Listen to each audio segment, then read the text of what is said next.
Hi guys, share ko lang yung bagong discovery ko sa Sapang Bato. It's called Pinya Dining and Coffee.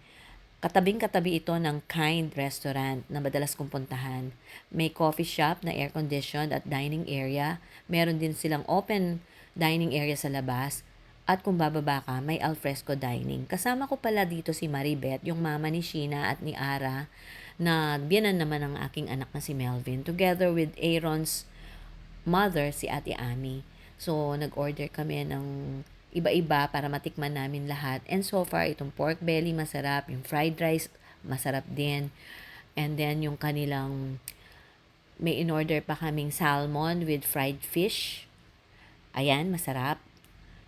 And then we had some samchi rice. Yung aligi pasta, masarap. Itong pizza, okay na okay din. And then marami din silang mga drinks na cocktails. So, maganda, masarap. Eto si Andres at saka si April, kinukwentuhan kami. Napaka-accommodating nila. Sila pa yung nag-offer mag-picture sa amin. So, if you have time, you try it. Try them. Masarap talaga.